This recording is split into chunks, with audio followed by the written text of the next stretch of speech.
yang dididik. Murabbinya Google, murabbinya AI, murabbinya Facebook, murabbinya YouTube. Generasi yang seperti ini apa yang akan terjadi di masa depan, saudara? Makanya Bapak Ibu sekalian, saya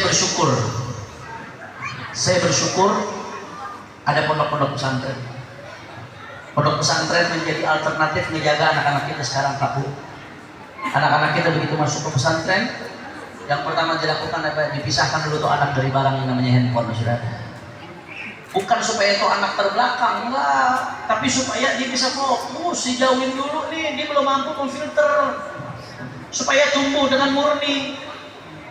Anak Bapak Ibu di pesantren, Masya Allah, jam 3 udah dibangunin tahajud, Bapak Ibu didoain, saudara. 5 waktunya anak kita berjamaah di pesantren, zikir wiridnya diperhatiin, akhlaknya dibimbing. Ketika anak-anak di luar sibuk pegang handphone, anak Bapak Ibu di pesantren yang dipegang Al-Quran. Makanya saya selalu mengatakan itu kiai-kiai yang di pesantren yang mendedikasikan hidupnya buat mendidik anak-anak. Anda mau bayar berapapun nggak bakal cukup, saudara, untuk balas jasa mereka.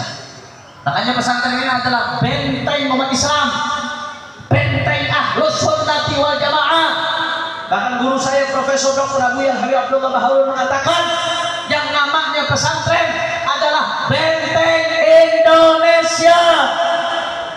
Makanya jangan kaget orang-orang yang akan menghancurkan Indonesia, yang pertama kali akan mereka hancurkan apa? Pesantren. Karena kalau pesantren sudah hancur, bentengnya jebol, saudara. Kalau bentengnya jebol, sisanya bakal dihantam. Jangan kaget kalau sekarang ada upaya-upaya sistematis, upaya-upaya masif. Pesantren-pesantren, kalau ada oknum-oknum, 1-2 pesantren di antara puluhan ribu pesantren, ada oknum 1-2 pesantren melakukan kebejatan, itu beritanya diangkat terus-terusan, saudara. Seolah-olah semua pesantren begitu. Seolah-olah semua pesantren tempat cabul, seolah-olah semua pesantren tempat penyimpangan seksual, pelecehan seksual, seolah-olah semua pesantren tempat bully, seolah-olah semua pesantren tempat feodalisme, perbudakan modern. 1-2 oknum pesantren begitu bakal di blow up terus-terusan. Ada oknum-oknum yang akan memblow up, pengen jelekin muka pesantren yang lain. Padahal yang model begitu berapa persen sih? 0,0000 sekian persen dari pesantren yang ada.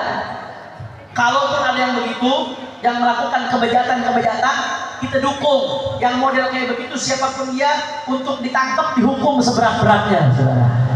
Setuju atau tidak? Setuju atau tidak? Tapi pesantren yang bagus masih banyak. Pesantren yang soleh jauh lebih banyak. Pesantren yang kiai-kiainya warok jauh lebih banyak. Pesantren yang berprestasi jauh lebih banyak. Kenapa kok jadi seolah-olah pengen dibikin yang begini-begini wajah pesantren? Dan kalau kita mau bicara jujur, kekerasan seksual, pelecehan seksual, cabul, bully, itu di luar pesantren jauh lebih banyak, saudara. Jauh lebih serem. Kenapa jadi pesantren yang kita gituin? Kira-kira jelas atau kagak? Makanya hati-hati, ada upaya untuk memperburuk citra pesantren supaya masyarakat kehilangan kepercayaan kepada pesantren, saudara. Kalau masyarakat kehilangan kepercayaan kepada pesantren, benteng ini goyang. Kalau benteng bergoyang, negeri kita goyang. Na'udzubillah min. Oleh karena itu, ayo kita jaga pondok pesantren. Udah paling aman di zaman sekarang, paling aman, paling benar anak kita pondokin di pondok-pondok pesantren. Yang penting pesantren jangan sembarang pesantren. Pesantren yang Ahlus Sunnah. Kata Habib Hanif, anak disuruh pondokin ke pesantren, ntar lu pondokin di Zaitun lagi. Belajar sama Syekh Panji Gumilang, saudara. Nggak begitu, mesti yang jelas. Pesantren yang Ahlus Sunnah, yang gurunya jelas, syekhnya jelas, alim, soleh, yang jelas, saudara. Nah, urusan bangunan nomor sekian, jangan mondokin anak yang dilihat bangunannya aja. Emang anak bapak mau makan batu bata di pesantren? Bangunan penting, sarana prasarana penting, tapi itu nomor sekian. Yang paling pertama lihat akidahnya apa? Itu dulu tuh. Kesolehan itu pesantren bagaimana tuh? Pendidikan akhlaknya di situ bagaimana? Itu yang mesti pertama kita lihat, sudah. Kira-kira jelas apa enggak? Makanya saya mau tanya orang Bogor semuanya, siap jaga pondok pesantren? Siap dukung pondok pesantren? Siap support pondok pesantren? Siap kawal pondok pesantren? Kalau ada yang mau ganggu pesantren-pesantren, yang ada yang mau ganggu para kiai, diamkan atau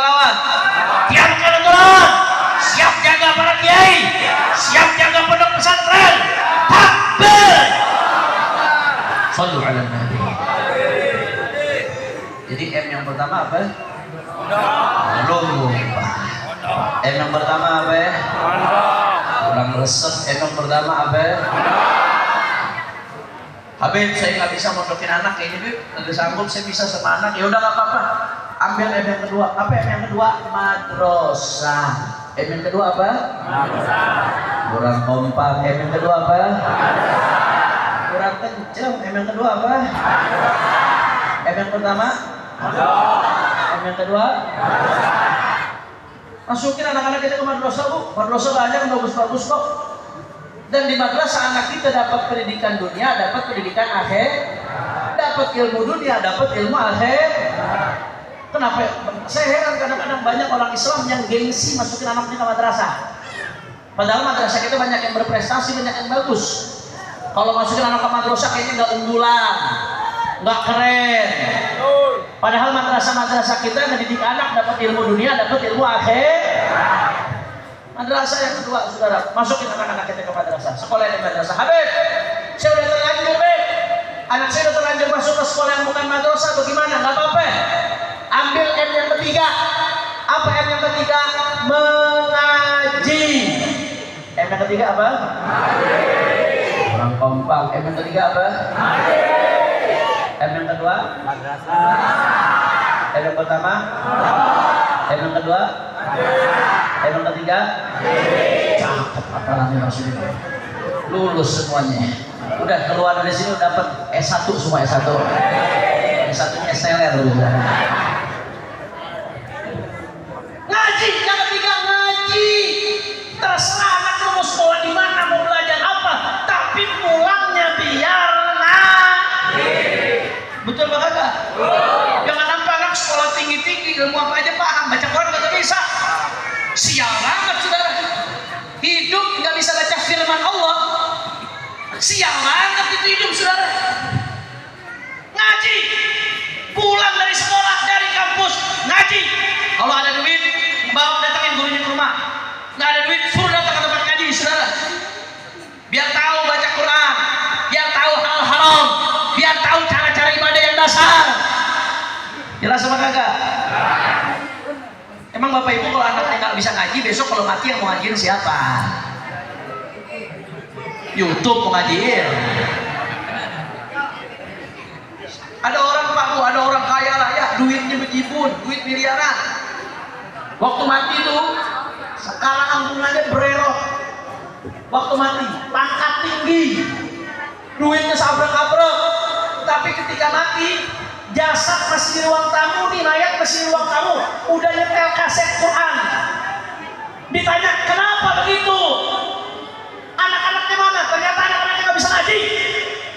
Kalau udah begitu terjadi, apa artinya uang? Apa artinya jabatan? Apa artinya harta? Apa artinya popularitas? Kalau kita mati, anak kita nggak bisa ngajiin kita. Mendingan hidup pas-pasan, kontrak, sehari-hari makan tahu tempe, tapi kita mati, anak kita ngaji buat kita. Betul apa kagak? Mudah-mudahan kita mati tinggalin anak-anak yang soleh-soleh. Amin ya Rabbal. M yang ketiga apa? M yang pertama? M yang kedua? M yang ketiga? Habib sudah tua, Habib malu mau ngaji khusus itu malu, udah bangkotan. Habib, saya sibuk Beb, nggak punya waktu buat ngaji khusus begitu Beb. Saya kerja, saya bisnis, sibuk. Ya udah nggak apa-apa. Ambil M yang keempat. Apa M yang keempat? Majlis. M yang keempat apa? Majlis. Kurang kompak. M yang keempat apa? Majlis. Majlis abrak-abrak. Di mana-mana majlis, di setiap masjid musola, berarti di Jakarta. Majlis ada ini saudara. Masa iya nggak ada waktu buat majlis belajar agama? Barang seminggu 2 kali, seminggu sekali, Habib nggak ada waktu, bohong. Orang-orang yang bilang mau majlis nggak ada waktu, kalau main HP waktu ada apa enggak? Nah, kalau buat nongkrong waktunya ada nggak? Buat ngopi waktunya ada nggak? Giliran buat majlis nggak ada waktu, layangan singit. Mujair batu, Bogor banyak yang mujair batu. Masya Allah, jelas apa kagak?